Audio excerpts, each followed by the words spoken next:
All right. So are you able to pull up your Word or PowerPoint document up on there? Yeah, I brought it on a USB drive.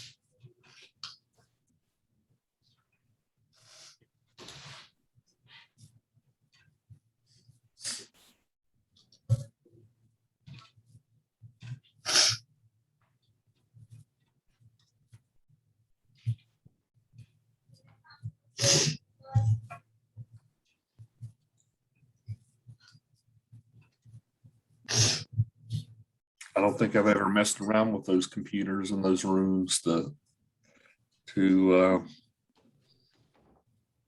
share anything on them. So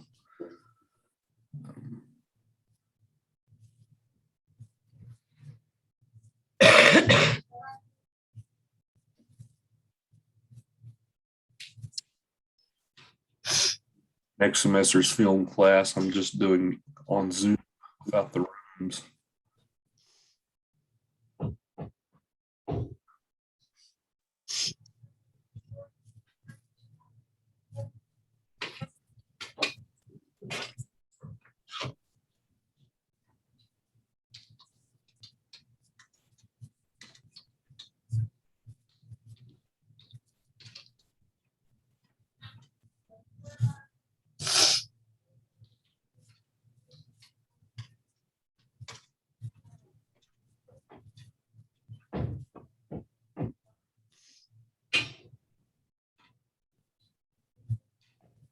So while Desmond's pulling that up, I just wanted to ask the class as a whole. Did you guys see my announcement about the next paper and the video and all that? Yeah, after I emailed you, feeling all stupid. Did my email back to you make sense, Jessica? Yeah. And then I watched your YouTube. Okay. Yeah, it's really not a hard paper. I'm basically just asking you to review a sequel, prequel, remake, one of the movies we've done. Like basically what you do for the paper is you come up with 3 or 4 criteria. So like what are 3 or 4 ways that the original film had the quote unquote special sauce, right? And do you think the sequel, prequel, or remake stacks up to the original based on those criteria? That's then in the paper itself, you'll talk about all those criteria Right. with the sequel, prequel, or remake. So yeah, it's really not bad. It's one of the, let's get into it.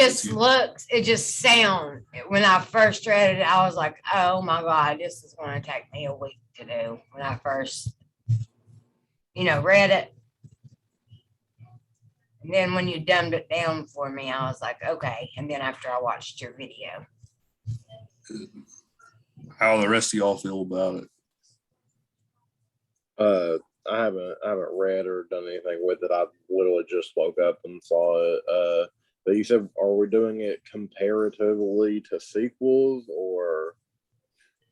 Yeah, so basically you're taking the original and you're coming up with 3 or 4 reasons why you think the original is a special film.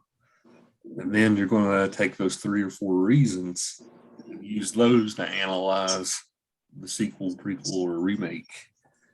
And then you're going to set your thesis statement will be, do you think the sequel, prequel, or remake is better than the original or way worse or somewhat the same? So that's in a nutshell what you do. Is it just any movies or do we have a list to choose from? I put a list on the prompt. A lot of our movies had sequel, prequels, or remakes. I think I put all the Terminator sequels, Jurassic Park sequels, Psycho sequels, and remake. The remakes are really interesting. I would be If some of you all did that one, I would be really interested because it's the exact same movie, except it's in color and with Vince Vaughn instead of Anthony Perkins. Lost Boys sequels, I think. Here. Share the screen up there.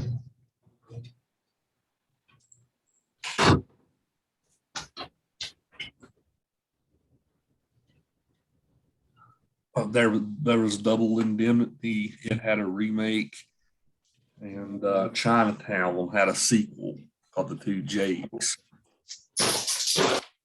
There's plenty of options for everybody. Mr. Yeager, how do you share screen on here? On the Zoom thing where you claimed host, Desmond, it said Yeah. it should say share screen. Yeah, claim host first. Desmond already did that. Yeah.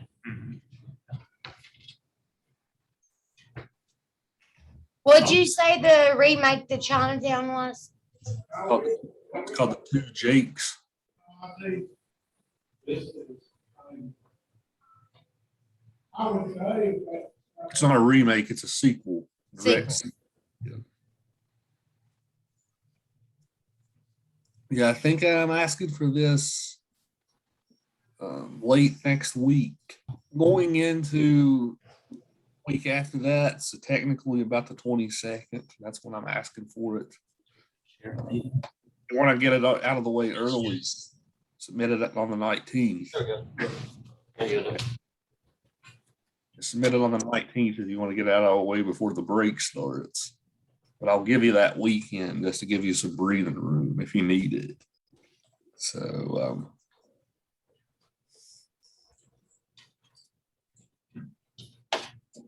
yeah, it's really not a bad paper. I think, like I said, I think you guys will get into it.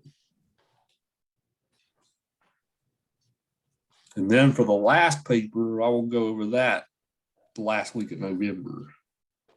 So, yeah, that'll be when we cover that. All right, Desmond. So, You see the PowerPoint? yep, All right.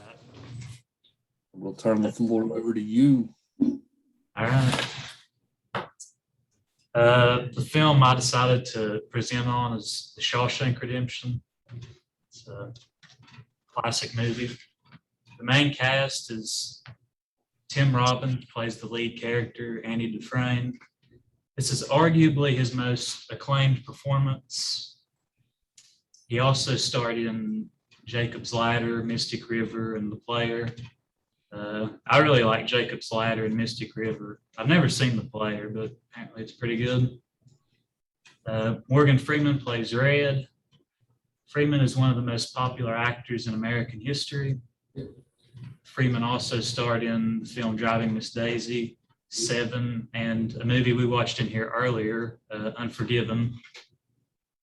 Bob Gunton plays Warden Norton, the film's primary antagonist. Gunton is most known for his role in this film. However, he has appeared in other popular films like Patch Adams and The Lincoln Lawyer. So, I guess my first question, how did you guys feel about the cast of the movie? The main cast? I thought it was perfect. They played off each other really good. Yeah, I agree. I don't think you could have picked somebody better for Tim Robbins, like his role. Yeah, he did. He's a great actor, really. I saw where Tom Cruise was originally almost got casted for it. Yeah, I have that later in the PowerPoint actually. Yeah, Tom Cruise and Harrison Ford were almost cast. So that would have been good. Yeah. Now, I don't think either of those guys would have done what Tim Robbins did. Oh no. Because Tim Robbins doesn't have that statuesque build and look to him, and I think that's what makes him more believable as this character, especially given what he goes through throughout the entire movie. It's more appropriate for him to just be like a disheveled, like kind of like very pitiable man, because that's what he was. But personally, I think any movie that has Morgan Freeman in it is a good movie. Yeah, he's one of the most famous actors ever, really. I mean, you can ask anybody and they'll know who Morgan Freeman is. That He's like the his person. voice, right? His voice is iconic. Yeah. Yeah, his voice actually, I don't know if I put this in later in the PowerPoint or not, but his voice is actually what got him cast in this role. I think the director thought it would sound really good, like where the film has a lot of voiceover narration.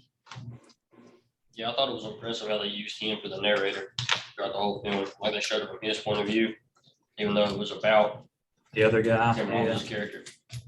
Yeah, and he's like famous for narrating movies, and he's famous for his voice. And this is the first movie where he does that.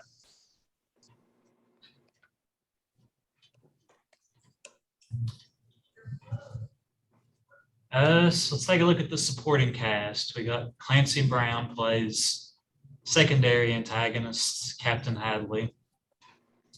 Brown is also known for his work as a voice actor and even appeared in video games like Detroit Become Human.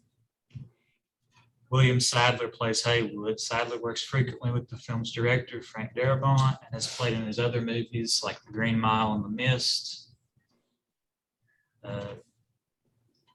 I guess Giles Bellows plays Tommy, similarly to Bob Dunton. This is Bellows' most popular role.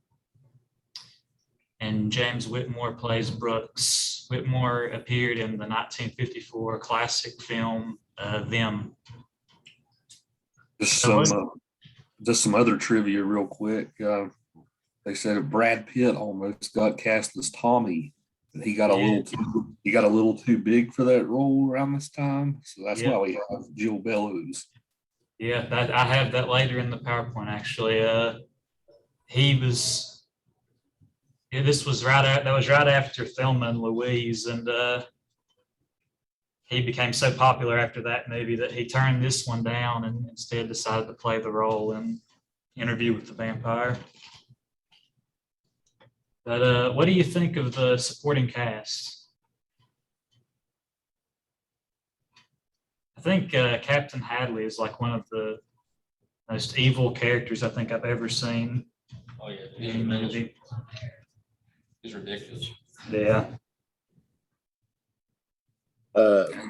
Wait, I think go ahead, Will. I was just gonna say, I think this movie does a really good job of having a cast that this cast just feels like they either have been to or belong in prison. I mean, these people, it just has such a feel because these actors are so phenomenal in their roles that each individual making up the story of the prison is just so well, and I think they did really well together. And Captain Hadley, I didn't know it. I thought that was just something that they did for like dramatic effect in the movie, but like it turns out that like corrections officers and stuff like that, they do severely take advantage of prisoners and will like abuse them and beat them, and Oh yeah. in female prisons they'll rape female inmates, and I'm just like, I didn't even think that was a thing until after I watched the movie for the first time, and I got really curious and looked it up. And I think this movie does a really good job of not only expressing, disdain for the prison industrial complex, especially in America, but I think it does a really good job of just showing like individual stories and how hard prison can be on a person's soul. Even just Brooks, I mean, he has arguably he has the best story out of everyone in the supporting cast because his story is so sad. Yeah, his whole like subplot in the movie is like one of the most memorable things about it, really. Yeah, it's really interesting. Like you get in prison so long that it becomes your whole life, like going into the outside world. Dude, I cried during that part. I swear that I bawled my eyes out when that happened. It's sad, really sad. I don't Yeah. think I've ever seen a movie portray that side of it. Usually they're always like they always want out and all that, but I've just never seen a character like that before. I've never seen a film portray that issue of being. Just being like mind controlled into being used to it. Yeah. I mean, honestly, though, that's a real thing. Like, institutionalization is a thing. Like, because look at the record of like people, like just even nowadays, like the record of re-enrollment back into prison. Like, they stay in the system, especially if their first term was longer. Like, it's statistically proven that, people will go back to prison because their life is easy and known in prison, and like they get used to it. So it's something that not only are they used to, but it's just something that is easier for them. Like, I mean, heck, if you're homeless now, commit a crime and you'll be fed and housed. It may be in a prison, but you will still be able to eat and not be cold. And it's just very interesting to think that there are people that are institutionalized like this and just have this mindset of, I don't know anything else. This is all I'm used to and all I'm good at. Yeah, and I feel really bad for those people too. It's like they don't know the potential that they could have, Just sad. Yeah. And it's especially bad too, like just in America, because we don't rehabilitate our prisoners. We just essentially use them for free labor, and because prisons now are about making money instead of making better people. I mean, look at every other prison system in the world. Like, Sweden has the best prison system. They have full-on kitchen, like, apartments for prison cells, and they have art programs and music programs, and they help people actually rehabilitate and gain skills for them when they go back into the world. Some of the most famous Swedish singers were prisoners at one point.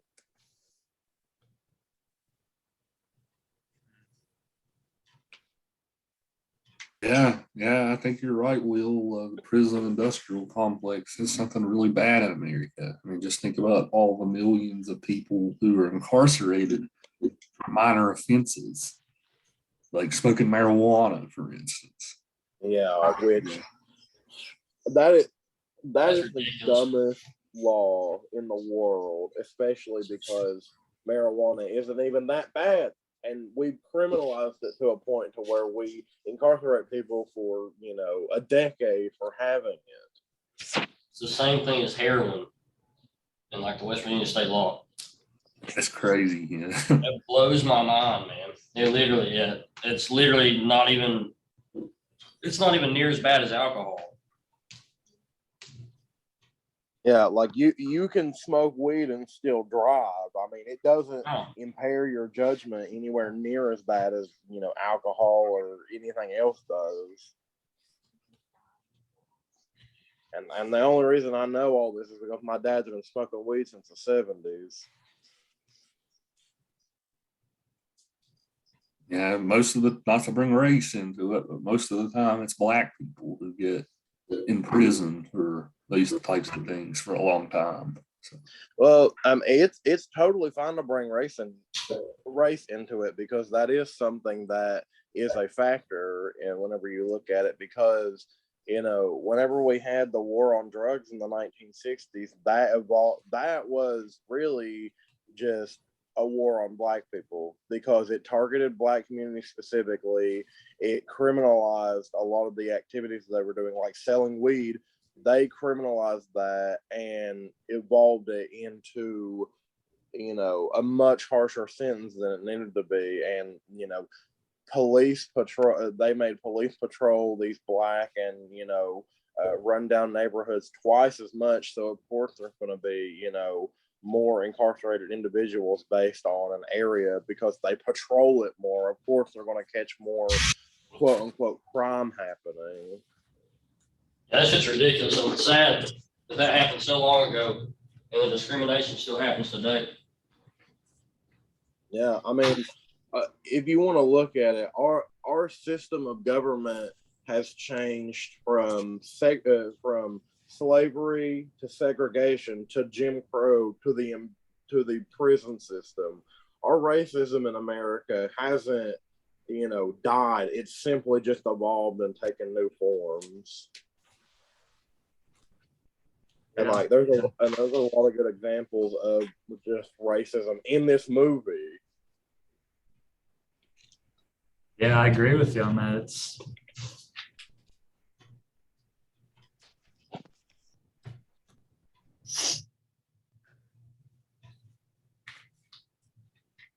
well, This movie had a lot of stuff that wouldn't be okay today. yeah, it's Like, I don't think that the whole thing with him rocking with Andy, like being attacked by that group, I don't think that would hold up in cinema standards today. Yeah, I could see that because they're being portrayed as negatively. Yeah. I could see that. Yeah, that's a good point. I didn't even think about that.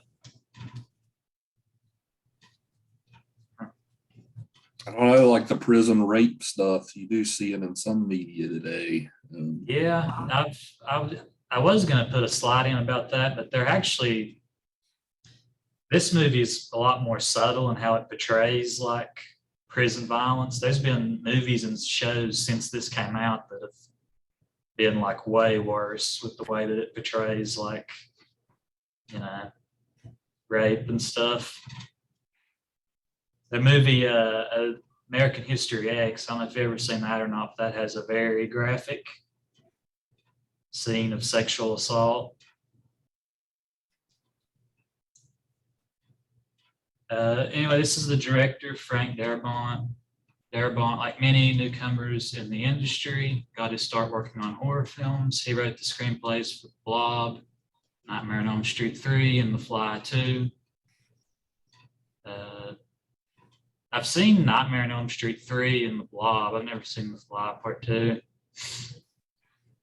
Anybody seen any of these movies? No. They're pretty old. They're like 80s. His big role, this was his big moment as a director, was directing The Shawshank Redemption. This really, even though the film didn't really receive the financial success it deserved, it was essential in furthering his career as a director.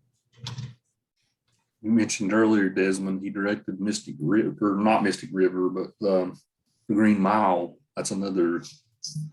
That's another Stephen King prison movie. Yep, they're similar movies in a way. Darabont would go on to adapt two more Stephen King stories, Green Mile and The Mist. Darabont is a director that frequently collaborates with the same character actors. He commonly casts William Sadler, Haywood in this movie, Jeffrey Damon, appeared briefly as the prosecutor in this film, and Paul McCrane. He has cited Stanley Kubrick as an influential figure and stated that a lot of the filmmaking techniques used in Goodfellas actually inspired his direction for this film. He was essential in developing AMC's The Walking Dead, so that's what it's his most recent credit is The Walking Dead. He really hasn't directed much besides those three movies. He directed another movie of The Majestic with Jim Carrey. I never saw that one, but he's really only directed those four movies, and then he sort of quit directing stuff for a while. Has anybody seen The Green Mile by chance? I've seen bits and Yeah, pieces. I have. I love it. Yeah, The Green Mile is a great movie. It's I don't know which one I would like. I don't know which one I like better, this or Green Mile. I would probably go with. I like The Green Mile. You like it more? Yeah. Yeah, that's fair. I don't know, man. Shawshank was a good movie. That's Yeah, one of the best movies I've ever seen. yeah. We got some I was great impressed. movies up here. I don't know if anybody's ever seen the movie The Mist. Yes. It's a great horror movie. That's one of the most messed up endings I've ever seen in my life. Yeah, it's a great ending. great movie, really. He's a great director, and I really don't know why he stopped making movies. It's kind of sad, actually.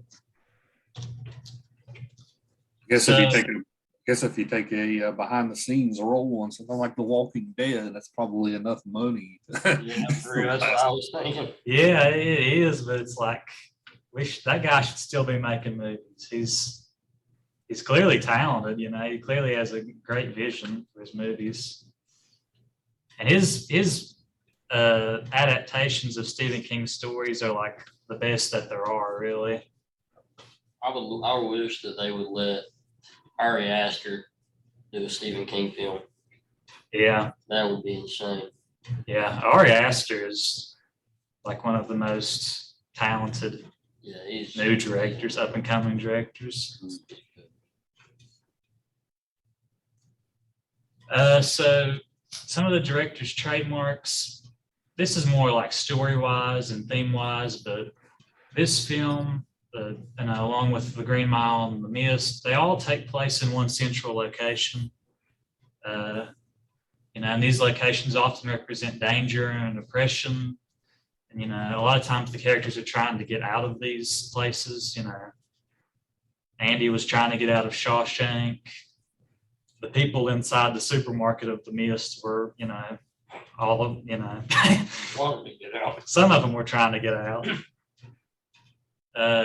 His films, ironically, often feature religious characters and Christian characters as the main antagonists. These characters have forgotten their religious principles and are overcome by illusions of grandeur. And the Warden was,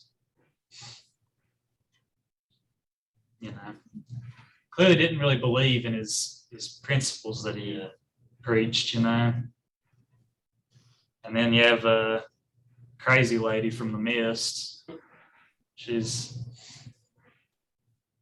far worse than the Warden, but, still, you can sort of see some similarities here, He has a thing for making the villains like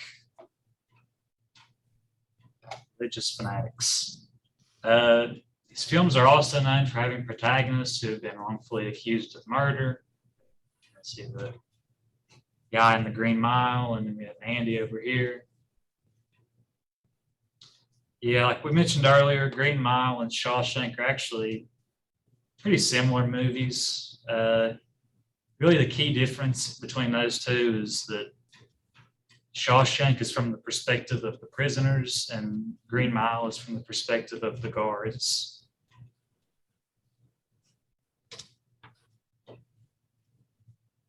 I was gonna say this was my first time watching this movie, and literally the first thing I said as soon as I seen the prison was I told my dad that it looked exactly like the prison from Green Mile.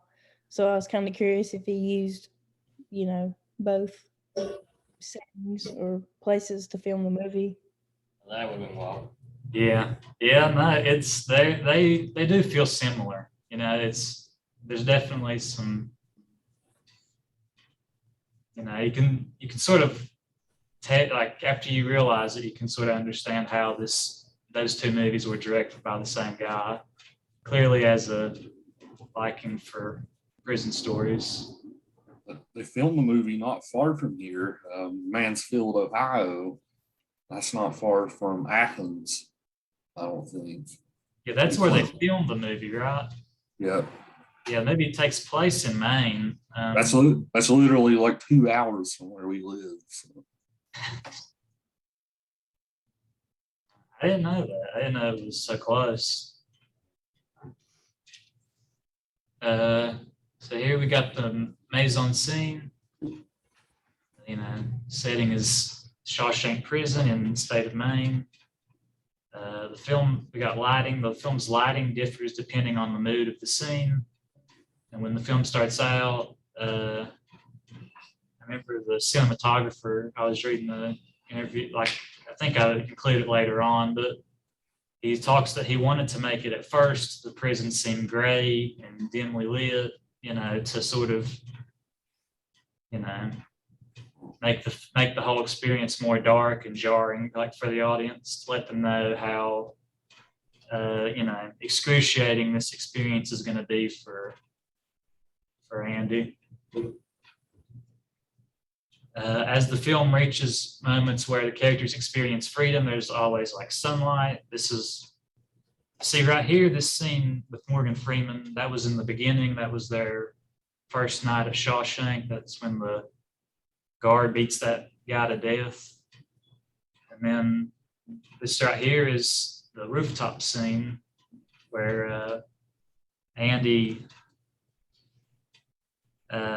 he makes a deal with like the guard to help him finances, and he ends up getting everybody, his whole crew, beer. So it's sort of, it's like that. They're sort of taking a break in this scene, and it's just like the freedom and the sunlight hitting them. It's supposed to sort of, represent a lighter moment in the film. The set design. The film has amazing set design. The most impressive being the main cell block, designed by Terrence Marsh. You can see in the picture here, there's, filmed a lot of the like crane shots in this, area. Set. Costumes. The jumpsuits worn by the prisoners are gray and drab, sort of adding to the overall feeling of the Shawshank prison,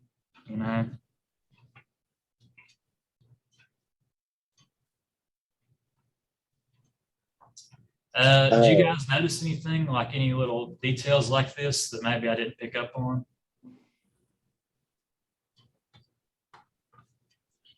There were just a lot of small details that I really liked, like in each person's room, like not their room, their cell, we got to get a little glimpse of their personality. And I really liked just the little small things that they included in each one of the cells that were an individual's personality.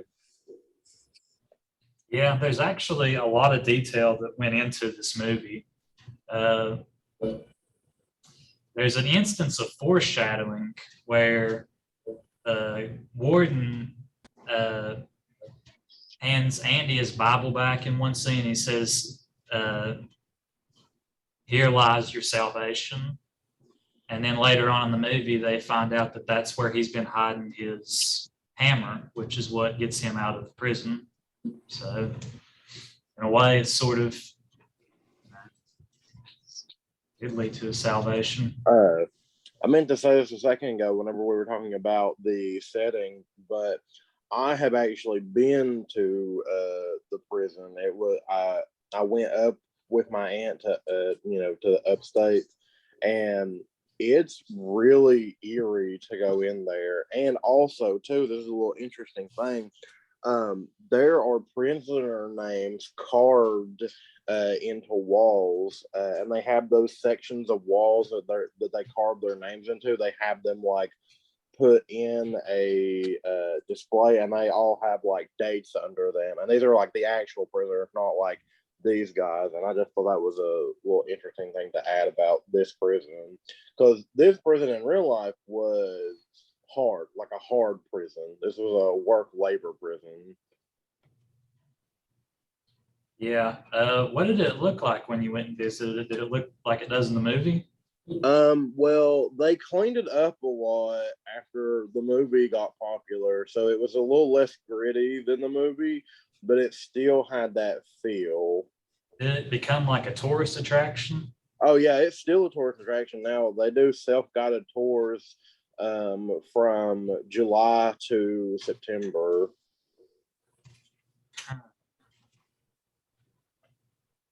And, sounds cool.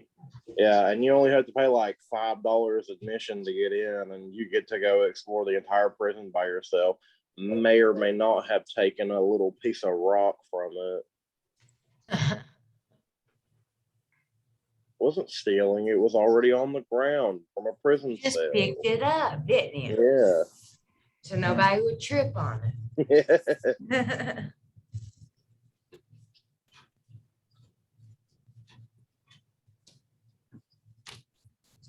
If nobody else has anything, to add in technical aspects, I guess we can move on to the cinematography. The film cinematography is done by the legendary Roger Deakins. He's worked on like tons of very popular movies. Blade Runner 2049. No, he also did the cinematography for Sicario, which was same director as Blade Runner 2049. I know he did it for The Village, and he's did it for Fargo, which I believe we're gonna watch soon, right? Yep. Yeah. He's people talk a lot about his cinematography in Fargo. Like he's known for his work on that movie. You all right?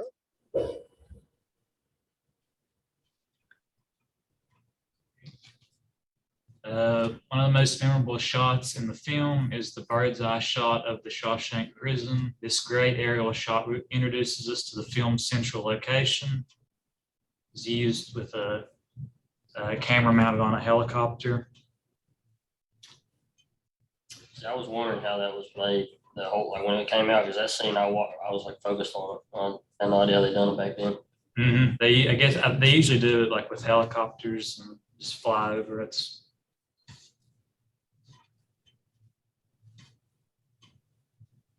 an impressive movie, you know, like it's got a lot of impressive, you know, big scale shots. This is the film uses a lot of common techniques, you know, cinematography techniques used in different films. For example, the villain, if you notice in this movie, the warden is, you know, with the first part of the story, he's shot a lot from like low angles. And they usually do this when the character is a villain. They want to make the character feel powerful and intimidating. You know, albeit the way they use it in this film is more subtle, you know, but it's still there. And then the protagonist being shot from a high angle is often used to represent the character's weakness and inferiority. A great example of this type of cinematography is this scene with the warden and Andy. This is after the warden had Tommy killed. You see here, he's sort of standing tall and he's sort of the intimidating one. And then, you know, Tim Robbins is the sort of filmed in the corner here, you know, filmed down on him. But an interesting thing though is when the warden commits suicide after being exposed by Andy, a high shot angle is used. This sort of, you know, reverses how it was done originally. This now they're trying to sort of make him look, you know, weak. You know, he died. Yeah, that's really interesting stuff, Desmond. Yeah, whenever they talk about cinematography, that's one of the first things that you learn is, you know, about the high and the low angles and what different shots mean. But always keep in mind that there's always exceptions like to these rules, you know.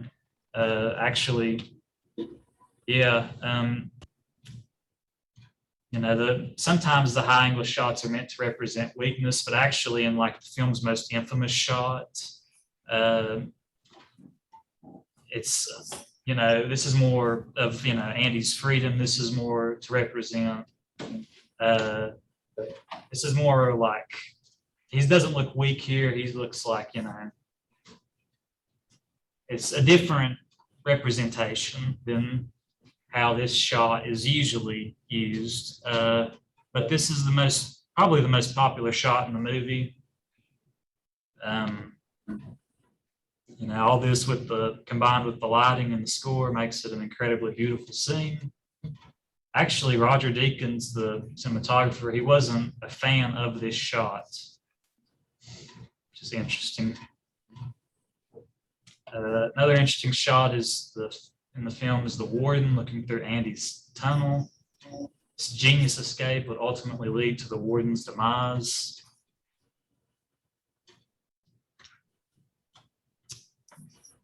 Did anybody else notice anything interesting, like, you know, camera-wise, any interesting camera movements or cinematography?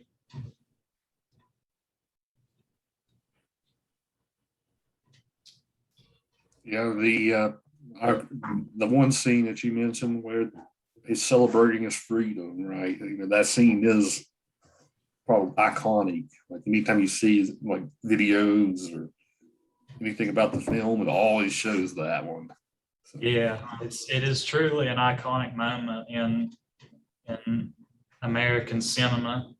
I mean, it's been like parodied and everything. Like people, that is the thing that people know. Even if you haven't seen the movie, you've probably seen, him standing like that in the rain. Yeah. One, And or go ahead, Will. I was gonna say, it's just great. Cinematically, it's great, but also just like symbolistic, it's also wonderful because it's very representative of the fact that he has literally went through the muck and grime of this awful society that has pinned this like him just being in prison is enough to make anybody crazy, but he's literally gone through shit in order to be free on the other side. And the fact that rain is very much stands for youth, renewal, and life. For him to stand in the rain and be cleansed of everything he's gone through with this rain, that just that is symbolic of itself. Even just with the camera work and the lighting and everything else too. Yeah, I guess I didn't even think about that, but I guess it is sort of him being cleansed of, the shit he just crawled through. Yeah. I like the opera scene where he locks out the warden. Yeah. I think that's really impressive because it shows like they just think he's this guy doing like their taxes and stuff, and he's just some normal character. But in reality, he's something smarter than like everybody else there. Like He's got everything he could have played, he put on opera just to sit there and kick back and listen to it. He's got a rebellious side to him. He surprised you. He surprises you. Like you wouldn't think that he would be as smart. He also uses that to his advantage. He uses this aspect of like, oh, I'm just a nerdy dorky dude. I mean, they give him a rock hammer for God's sake because he's like, oh, I want to shape rocks and make cool little things out of it because I'm a dork. And they're like, all right, and then Red gets him his rock hammer and nobody even thinks anything of it. I mean, they even find it during an inspection and they let him keep it. So it's just like, oh, what am I going to do with this little rock hammer? I'm so weak and just, and I like that he just very much played into his persona the whole time. Yeah, and it works out for him, It's a very smart move. That's what I say. That's what I'm saying is like he's a very smart character, but he's also, he's very complex. He's smart. He's, not selfish. And he also is, how do I say it? He's, just good-natured in general, smart and good-natured, but yet he's also willing to rebel if he feels that it's for a greater cause. Actually, he's a pretty complex character, really. I was going to say too, Desmond, another instance of cinematography is when they're inside especially his prison cell, they show the outside of the prison cell through a first person view. So like you kind of get the outside of the prison cell through his eyes. So that also kind of adds to the oppressive atmosphere in the film. Yeah. Because you literally see the bars through his eyes. And yeah, those types of shots are first person shots are effective in really making you feel one with the character. I feel like people think of that rain scene and they're like, that is so well thought out. That is such a good scene in this movie. But like when you think about it, Can you imagine if they didn't have that scene? Because he would just be covered in poop. Yeah, like running down the road. Yeah, Yeah. that's a, that's a Like, good that would point, I be guess. just, I never thought about that. Funny.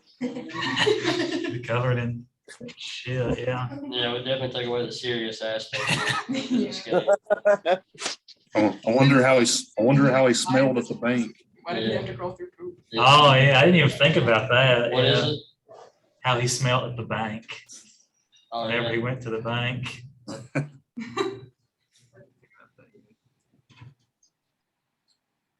So we got we mentioned earlier about the scene where he plays the opera music. That's sort of an interesting use of music. Tells us about Andy's character. The composer of the overall film was Thomas Newman. Newman also composed scores for other 90s classics like American Beauty and The Player. His career really started to take off in the 2000s, though. I feel like the choice of opera was good in showing that he thought that he was better than everyone else. Yeah. Yeah, that's true. Do you think you say he's pretentious? Yeah, I'd say he's like, he thinks he is the smartest dude and the like, In the whole prison? yeah. Yeah, and with that scene, I agree with that because you got to think this movie is not just a story of him escaping. It's showing that he had this planned out from the jump. He had everything from the get go, what he was going to do, and I guess it was more or less like he saw everything was falling into place. So he took a second to sit back and reminisce on the fact that his plan's falling through, and that's what I got from him because he's just like laid back in the chair, not a care in the world because he knows it's going to work. Yeah. Yeah. Points. His beautiful score for the film really makes some of the scenes all the more memorable. The track Brooks Was Here just really adds to that scene even more. Really sets the tone.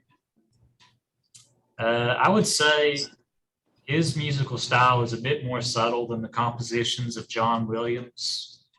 If we're going to talk about him as a composer, John Williams was very epic, like with his, I think he did the themes for Star Wars and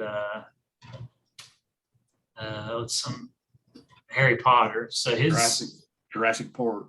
Yeah, Jurassic Park. He did, and Jaws. He did a lot of stuff with Spielberg, and his music is very epic.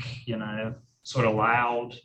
A little bit different than this music. This music's a bit more subtle and I don't know how it's. I guess maybe more nuanced. A little bit. It goes really well with the movie. It makes it. For me, it's like music really makes movies. Like if you don't have a good score for your movie, then it's like it could all fall apart. So the story was written by Stephen King originally. As I mentioned earlier, Stephen King frequently collaborates with Frank Darabont. Unlike his relationship with Stanley Kubrick, King appreciates Darabont's direction of his adaptations. He has even admitted that the ending to The Mist was made better after Darabont wrote his own ending for the film. The original title of the novella was Rita Hayworth and the Shawshank Redemption. To be found in different seasons. And if I'm remembering right, the reason why they changed it to just the Shawshank Redemption because they was afraid people would think it was a Rita Hayworth movie, like a biopic or something. And Stephen King has stated that this, along with Stand By Me, are his favorite adaptations of his stories. Is it sort of surprising to you guys that Stephen King wrote this story? First time I found out about that, like I didn't even know that he did stories like this. How do you guys feel about Stephen King overall as a storyteller? I think he's extremely pretentious and entitled. Because yes, because as much as I like a lot of his works, I think he puts too much faux pas into it of himself because he expresses a lot of ideas through his books, especially if you go through and you've read a lot of them. And I have the only one I haven't seen is The Green Mile, or read rather. But to me, I don't know. I just feel like he's very pretentious and very stingy whenever it comes to his works. I mean, even look at The Shining. He was very upset that people liked that the movie more than they liked the book. I think he just can't let other people enjoy his works in different media, and I think that's a huge problem that he also has. Yeah, it's weird, like that he criticized The Shining. Like The Shining is like one of the best like adaptations of his stories, critically and financially. And but like he'll criticize that movie, but he didn't criticize I don't know, what's Sleepwalkers, if you've ever seen that movie, or any of Yeah. his just atrocious movies. I think it's because that he had a lot of say whenever it came to those other movies, because Stanley Kubrick didn't let him have anything to do with that besides getting the licensing rights to it. He wasn't there giving direct input, and I think that's something that he was very mad about that he didn't get to do with that movie, and probably why he criticized it. But I mean, just look at all his other movies. All his other movies that he had anything to say about are typically much worse. Yeah, they're a lot of Stephen King's movies are very hit and miss. Very hit and miss. The way that I've always thought about King, like I think he's a great template writer for a movie, right? Like his books are good templates, but he doesn't always execute well himself on the template. So like other people go in and make his templates better, like Frank Darabont here and Stanley Kubrick. But John Carpenter made an adaptation of Christine, which is really good. Yeah, I haven't seen Christine, but I want to. I really like Brian De Palma's adaptation of Carrie. Carrie is a great movie. It was way better than the remake, which came out a couple of years ago. Yeah, that's typically how it goes. The original is always better. The It version that came out a couple of years ago, I actually liked it better than your Tim Curry original. Yeah, the first It movie was actually like really, the first new one was actually really good. I like the old It, but it's it hasn't aged well. So it's like a guilty pleasure or something. I think Stephen King just doesn't like whenever people do his thing better than he does. Yeah, and another common criticism of King is that he adds too much backstory. I don't know. I've never read any of his books. So I don't know if that's true or not, but I've heard that before. Have any of you guys read his books? Like, yeah, he definitely does in The Shining. Like he gives Jack Torrance's character like a ton of backstory. Yeah, and I think the whole character of Jack in The Shining is the reason why he didn't like Kubrick's movie. Felt like the guy was crazy, like right away. I think we talked about that whenever we talked about The Shining. One of the things about King in this movie was the studio actually decided not to market this movie with his name, right? Because I guess they wanted a more highbrow audience.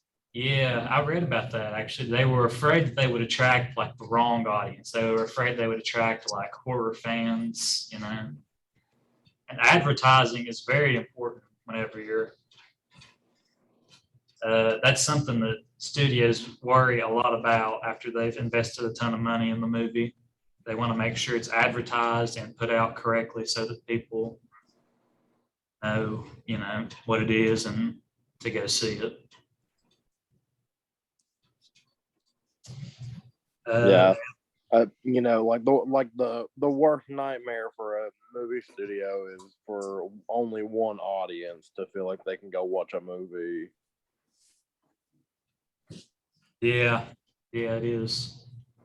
That's an interesting fact, and some other interesting facts are that Rob Reiner, director of Stand By Me and Misery, another really good director, that does well at adapting King's stories. He offered Darabont $2.5 million to write and direct The Shawshank Redemption. Had Darabont taken this offer, the roles of Andy and Red would have been played by Tom Cruise and Harrison Ford.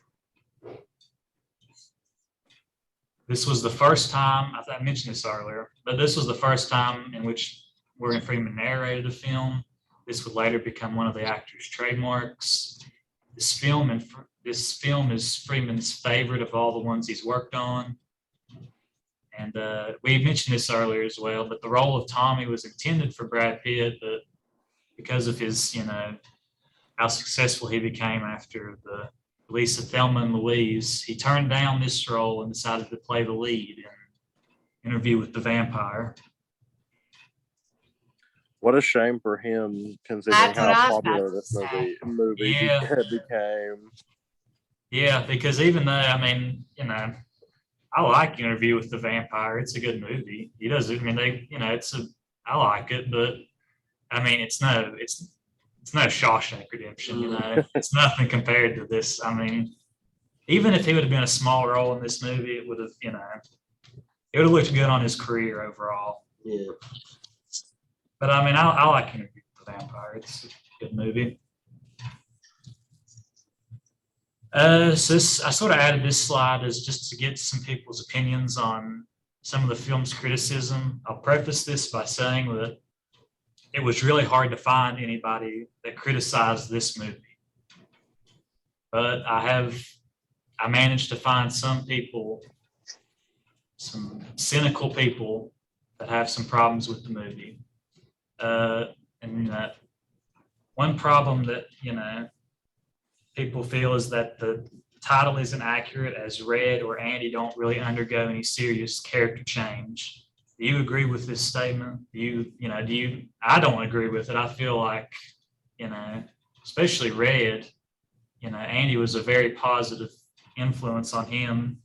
Do you think there was any character changes in the movie?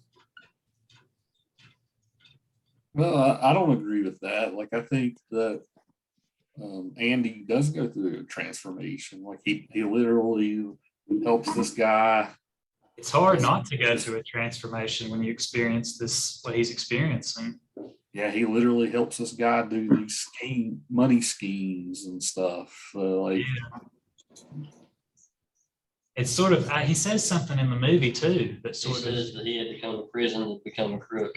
Yes, that's what that line actually directly relates to what we're talking about. Yeah, I don't agree with that. I don't agree with any of these statements really, but again, it was hard to find somebody that disliked this movie. I think that this movie does a really good job of having its low and high moments, and that was even a question that was asked.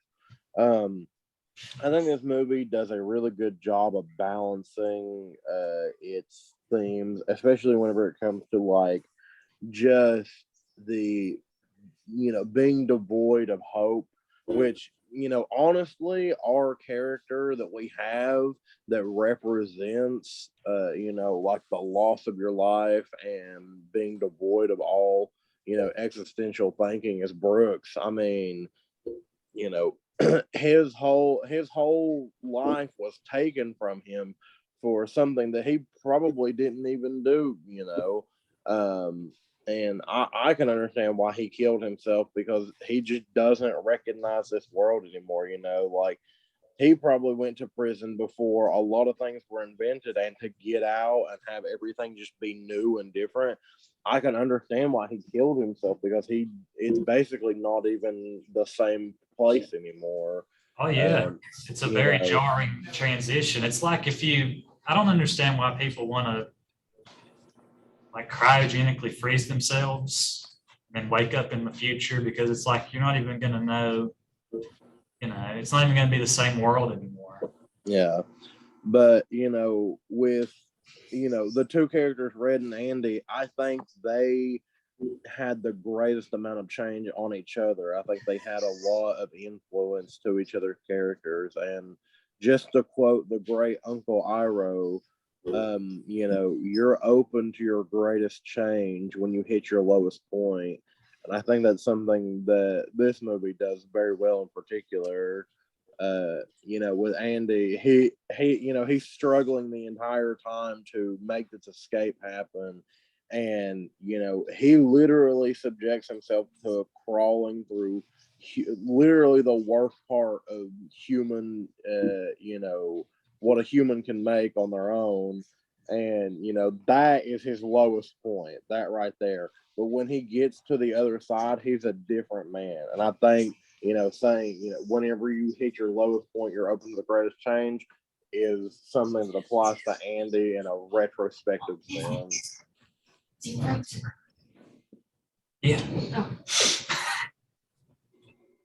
Yeah, no, I agree with you. So I think, so overall, we disagree with this criticism. Yeah. Also, what narcissist put continually abandons plausibility in order to celebrate the triumph of hope over despair? That's like a neckbeard fat little boy sitting in his mom's basement. Like, this movie should be sadder. That's I agree with you. Yeah. I read that. I was like, dude, come on. It's the whole point of movies is to like abandon plausibility. I don't know. He I chips found that on Rotten through Tomatoes. concrete with a rock chisel. That right there is, that you throw your, suspension of disbelief out the window right there. Yeah. Yeah. Yeah, that's true. Yeah, I found it on Rotten Tomatoes. You always find the weirdest and wildest critics on Rotten Tomatoes. They have the weirdest, most bizarre scores for movies. Yeah, because they're all sad. I don't understand Rotten Tomatoes, but whatever. I never go based on anything on Rotten Tomatoes, especially whenever like people review bomb on there. Like people review bomb the Eternals before the movie even came out. It was good. I'm going to go see it today. Is it good? Yeah, it was good. Seriously. But like I just don't trust review sites because people, like individual people, have the ability to do that. Now, if it was like critically acclaimed critics, or like professional critics, I would trust that opinion a little bit more. Which this movie is highly rated whenever it comes to professional critique. Yeah, exactly. Whenever it came out, two of the biggest critics really ever, Siskel and Ebert, they were both big fans of this movie. It did not win any Academy Awards, which is crazy. Yeah, that's kind of the Academy Awards is kind of bullshit anyway, but yeah. They will literally give an award to the worst movie of the year and call it the best. Yeah, it's like they're always giving awards to like Meryl Streep movies that nobody even watched. I don't understand it. It's just because Hollywood loves Meryl Streep for whatever reason. Don't get me wrong, she's a good actress, but she is, but it's like they always choose the same people. Like you got to be a part of the Oscar crowd. Yeah, you got to be a part of the Oscar group. Forrest Gump beat it out. And I disagree with that. I mean, I like Forrest Gump, all right, but to me, this is way better movie. Forrest Gump isn't. This is one thing I will say. I personally think Forrest Gump is very highly overrated. I've never seen the appeal to it.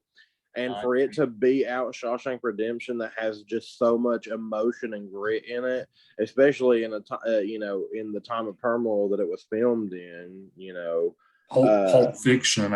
Pulp Fiction also won some Oscars over this too. So. No. Yeah.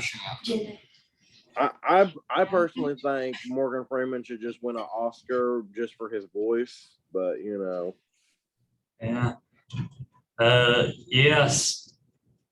Do you think that some have said this film is highly overrated? Would you agree with that? No, I think it's underrated. Should be rated higher. Does anybody think it's overrated? I don't know if I would call it the #1 movie of all time, but I do think it's a damn good movie. So. yeah, it's definitely in my top 10 of like if I would have to rank it for me personally, it's Kill Bill, Godfather, and then this movie are my top 3. This is top 5 for me. I want to go top 3. Yeah, I don't know if this is my favorite movie, but I respect IMDb's choice of this as the greatest one. Like I can respect that because this film is pretty spectacular, really. Now, who directed Stand By Me? Rob Reiner directed Stand By Me is my #1. Stand By Me is a great film too. Yeah, and also. I don't know if anybody in here has seen the movie Misery. It's a scary movie that was also done by Rob Reiner. Oh, fantastic movie. Yeah. Rob Reiner is also a great director. He's known, I think he was a comedy actor back in the day, like back in the 70s. Yeah, he was on the sitcom All in the Family. Yeah, that was a very controversial show for its time, really. But now he's become like an amazing director, I mean, Stand By Me.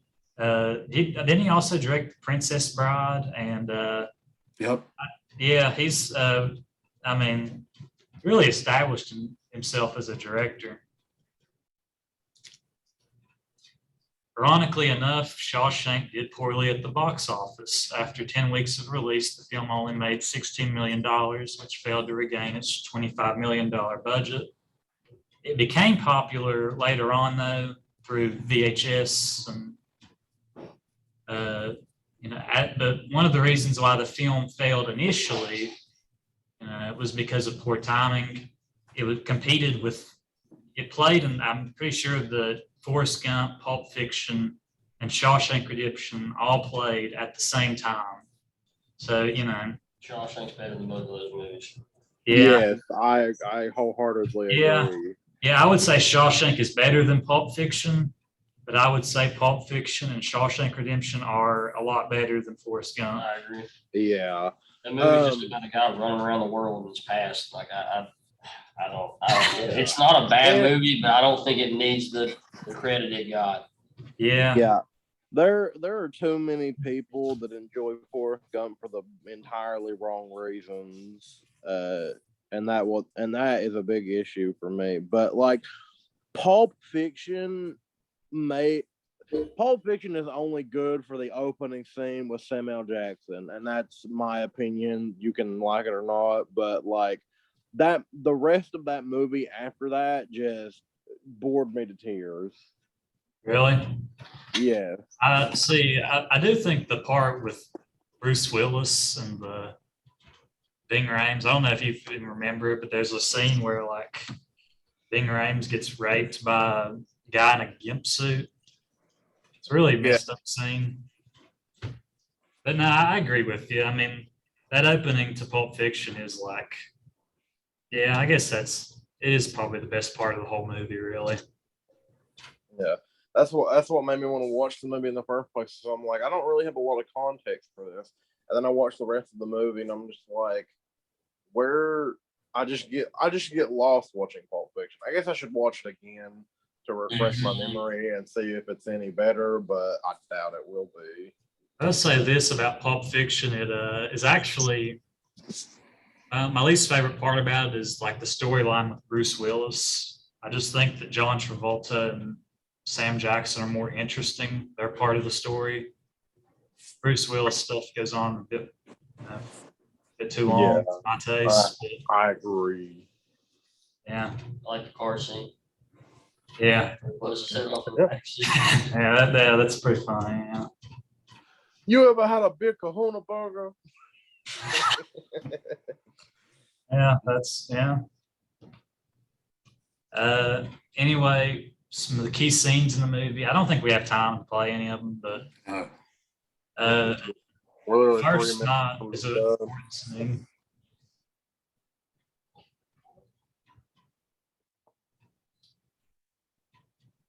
And then I included the end and the escape scene. And here's some of the questions. Whenever I checked this morning, I didn't. This is about 9. I'd only seen one response. I think it was to question 1, I believe. If anybody has any last minute thoughts on some of the questions, feel free to speak up.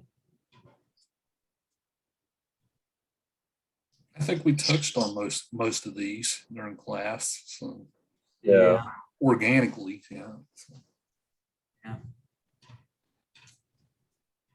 Or is the film industry oversaturated with superhero movies? Yeah. I like that last question. Yeah, that's sort of a personal thought I have. I think the movie industry as a whole is just oversaturated to begin with. I mean, we get movies that are so similar now that it's like you know what to expect. Like, honestly, the last movie that I watched that I was surprised by was Shang-Chi and Legend of the Ten Rings. That was a Marvel movie because it wasn't just about the action and the fighting. There was an amazing plot to it and really good like choreography and cinematography in that movie. And it was very beautiful and very culturalistic. And I was super surprised by that. Yeah. I haven't seen that one. It's on Disney Plus now. It's good. I'd watch it if I were you.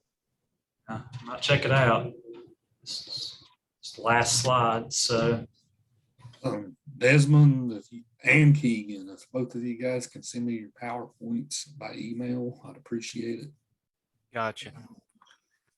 uh, Yeah, but both of y'all did great. This was a good week. This was a good week of classes. I think that the farther along we've went on in this class, the better they've gotten. Like Oh, yeah. I feel stupid because mine was not this good. I also feel like I kind of had a tough one to begin with anyway. Yeah. You had a big one to do. I hope I did The Godfather justice.